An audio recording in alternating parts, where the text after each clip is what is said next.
The heavy iron gates of the Blackwood estate didn't just keep people out, they seemed to trap the very air inside, turning it cold and stagnant. In the city of Oakhaven, the name Isabella Vance was spoken in whispers. As the fiancée of the reclusive tech billionaire Elias Thorne, she was known as the Ice Queen. She was razor-sharp, impossibly beautiful, and famously cruel. 7 maids had quit in the last 4 months, some leaving in tears before their first shift had even ended. They said she would fire you for the way you breathed or the way your shoes clicked on the marble. Then came Maya.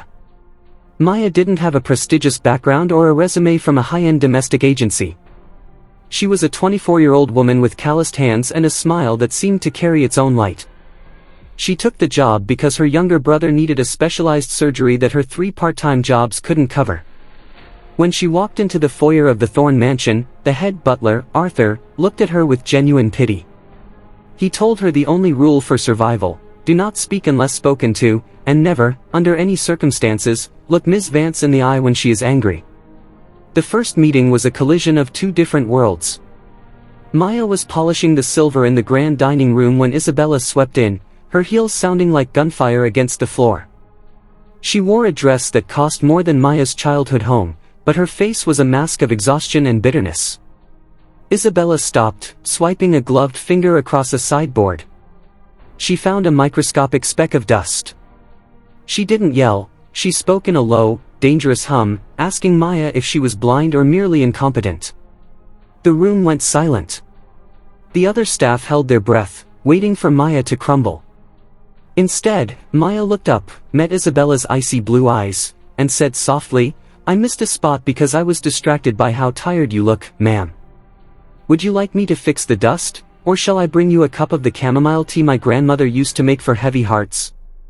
The silence that followed was deafening.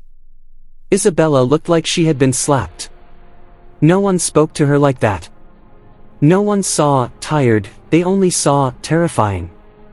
She narrowed her eyes, told Maya to finish her work in silence, and stormed out. But she didn't fire her. That was the first crack in the wall. Over the next few weeks, Maya became a ghost who cared. She noticed that Isabella never ate the gourmet meals prepared for her, picking at them before pushing the plate away. Maya started leaving small, simple things: a bowl of warm, homemade vegetable soup next to the steak, a handwritten note with a quote about resilience tucked under a vase of fresh wildflowers she'd picked from the edge of the estate. The turning point happened on a Tuesday, the anniversary of the accident that had taken Isabella's parents years ago, a fact the public had forgotten, but the pain of which Isabella carried like a shroud. Elias Thorne, the billionaire fiancé, was a man of business, not emotion. He had sent a bouquet of cold, white lilies and a generic text message. Maya found Isabella in the library, sitting in total darkness, clutching a cracked photograph. For the first time, the Ice Queen wasn't icy, she was breaking. Maya didn't walk away. She sat on the floor near the chair, not as a servant, but as a human being.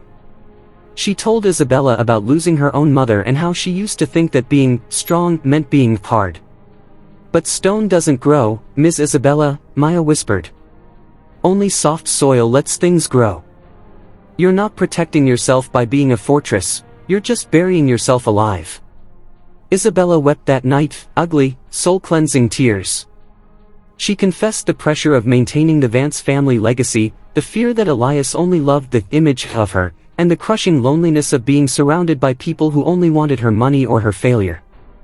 Maya listened. She didn't offer advice, she offered presence. In the weeks that followed, the mansion changed. The air felt lighter. Isabella began to dress in colors. She started learning the names of the staff.